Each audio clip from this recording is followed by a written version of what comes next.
Now securities have overtaken banks. So the financial bubbles start to show up more in securities than in bank loans, as they did in the 70s. And by the 90s, it's all securities all the time. So it's international securities lending overtakes international bank lending. And what does it do? It goes racing around to whatever's a hot country.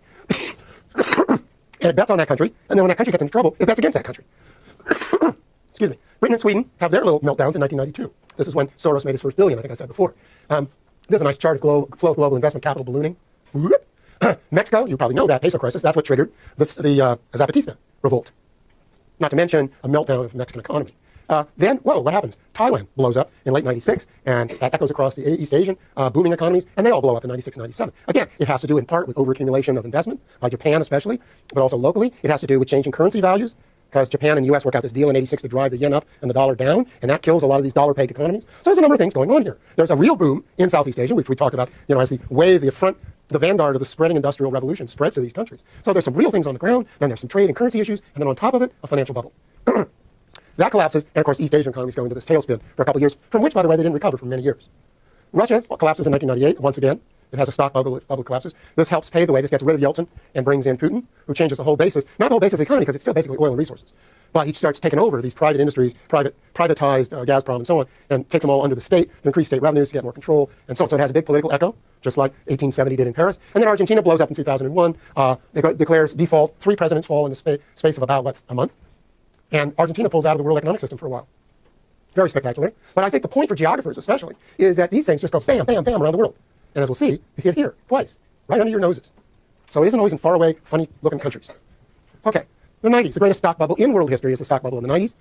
Stock, overall, Wilshire Index, if you use that, Wilshire 10,000 Index, the stocks gained about $17 trillion during the 90s. Yeah? Now, that sounds like real money to you, doesn't it? I mean, every decade we get a little more jaded about, 25-cent films, movie entrance fees in the 1930s, or a dime. But even that you can comprehend, 17 trillion. This is what the NASDAQ looked like. Oh, there's the Matterhorn again. Kind of looks like the tulips, doesn't it? Or the South Sea bubble, or anything else that you got data on. The NASDAQ, which is the exchange that carried most of the high-tech companies, which have been built up by California companies especially, ran amok. It went from an index of under 1,000 to 5,000. 5 times in 5 years. That's not normal. And then it collapsed. So this whole bubble was very focused on high-tech investments and high-tech stocks. Well, it hit someplace. Guess where it hit? The land of high-tech. That great industrial district of Silicon Valley, greater Silicon Valley, which is the Bay Area. And this was the time of the internet suddenly going viral, as it were. The internet suddenly catches on, becomes public, and you get the dot-com bubble. Dot-coms and the internet, nobody even talked about the World Wide Web in the public domain before 1990, not even before 1994, when Netscape was invented, and the first search engine that made the net something usable by ordinary people. This bubble would eventually produce Google and Yahoo and yada, yada, yada. The stock value of Bay Area firms alone went up by about, let's see, what does that look like? 380 to 223. The capitalization went from 380 billion to 2.4 billion in 5 years. Wow, that's more than the whole NASDAQ. That's about 4 or 5 times? Yeah, oh, that's over 5 times. That's up 6 times, maybe.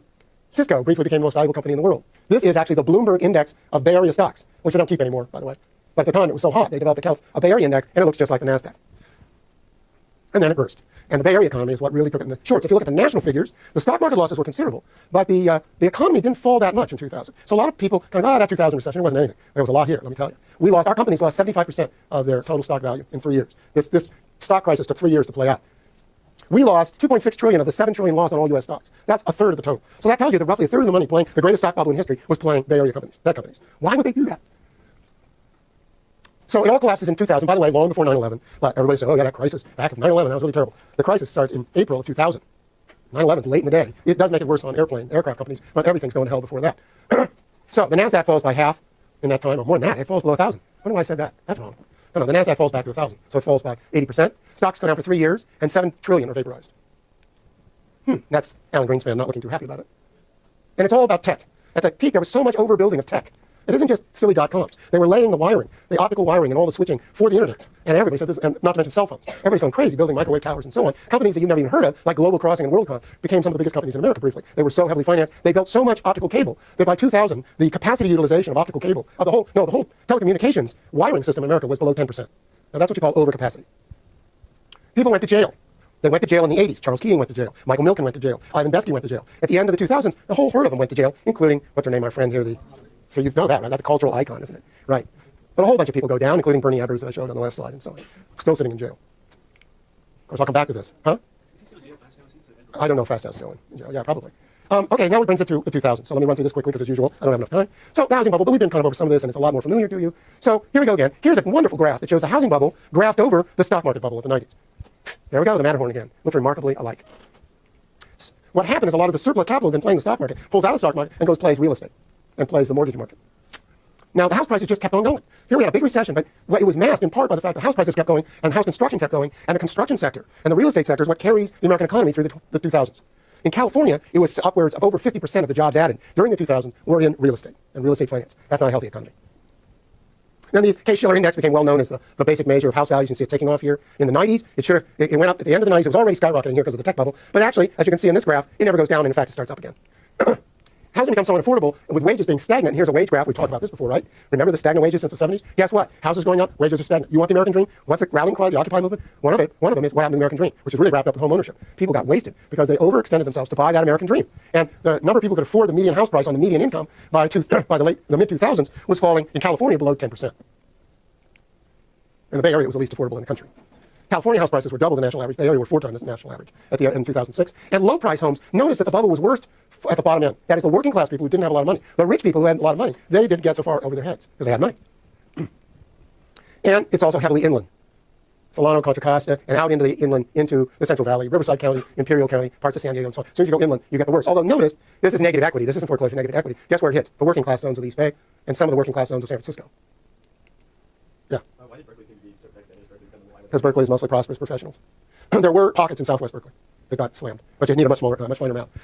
So housing goes sour, and foreclosures start shooting up. That is, people who can't pay their mortgage payments and start getting default notices. And you can get all kinds of measures of this. But I like this graph because it just goes off the charts there. Another one of those sicko graphs.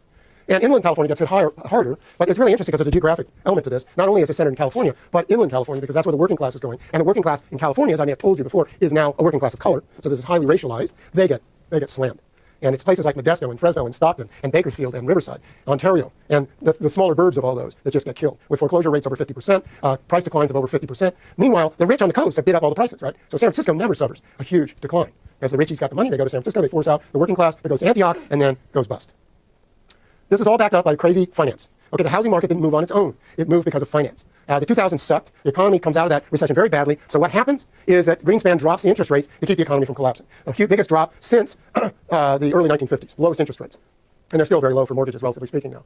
So what happens? That helps trigger the housing bubble as well. Then you get a whole bunch of fast finance bankers who are selling people on crappy mortgages. Oh, take the mortgage. It's okay. You'll be able to pay it off.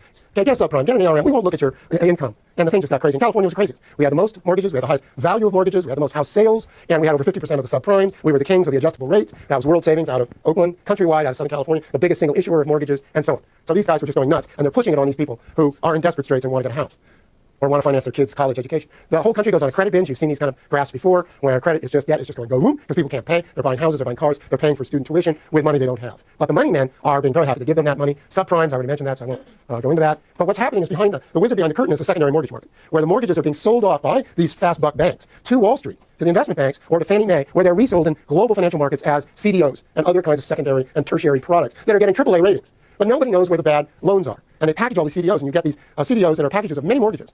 And some are good and some are bad. But when the crisis hits, nobody knows which ones are good and which are bad. And so you get a whole series of massive, what are called toxic assets that could go bluey at any time. And these are like the junk bonds of the 80s. There's always something.